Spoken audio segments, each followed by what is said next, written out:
নমস্কার, welcome back to my channel. আমি পায়েল আর আপনারা দেখছেন ঐশী ব্লগস। আজকে আমি আপনাদের আলু, বেগুন, ছোটো মাছ দিয়ে চচ্চড়ি করে দেখাবো। রান্নাটিতে লাগবে ছোটো মাছ, মাছগুলো কেটে ধুয়ে নুন হলুদ মাখিয়ে রেখে দিয়েছি। লাগবে লম্বা লম্বা করে কাটা আলু, ডুমো ডুমো করে কাটা বেগুন, আর লাগবে কয়েকটি চেরা কাঁচা লঙ্কা, কয়েকটি রসুনের কোয়া, সামান্য পরিমাণে আদা, একটা পেঁয়াজ কুচি, টমেটো চাইলে দিতে পারেন, না দিলেও চলবে। কড়াইয়ে তেল গরম হলে নুন হলুদ মাখানো মাছগুলোকে ভালোভাবে ভেজে নেব। মাছগুলো ভালোভাবে ভাজা হয়ে গেছে, এগুলোকে বাটিতে তুলে নেব। মাছ ভাজা তেলের মধ্যে বেগুনগুলোকে দিয়ে বেগুনগুলোকে ব্রাউন করে ভেজে নেব। বেগুনটা ভাজা হতে থাক ততক্ষণে মশলাটাকে রেডি করে নেব। লাগবে গোটা জিরে, সামান্য পরিমাণে আদা, কয়েকটি রসুনের কোয়া, এগুলোকে শিলে বেটে রেডি করে নেব। বেগুনটা ভাজা হয়ে গেছে, এটাকে তুলে নেব।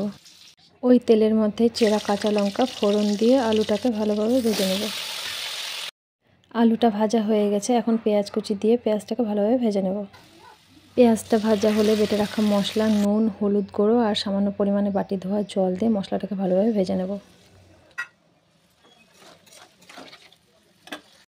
মশলা থেকে তেল ছেড়ে এসে মশলাটা ভালোভাবে ভাজা হয়ে গেছে, এখন ভেজে রাখা বেগুনগুলো দিয়ে নেড়ে চেড়ে 1 কাপ মতো জল দিয়ে ওটাকে ফুটতে দেব।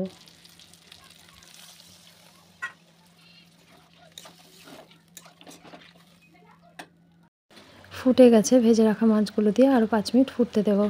5 মিনিট হয়ে গেছে, এদিকে জলটা শুকিয়ে তেল ছেড়ে এসে এখন নামিয়ে নিলেই তৈরি আলু বেগুন ছোটো মাছ দিয়ে চচ্চড়ি। রান্নাটি ভালো লাগলে লাইক, কমেন্ট, শেয়ার, সাবস্ক্রাইব। আপনাদের একটি লাইক আমাকে আরও মোটিভেট করবে আপনাদের সাথে নতুন নতুন রান্না শেয়ার করার। ধন্যবাদ।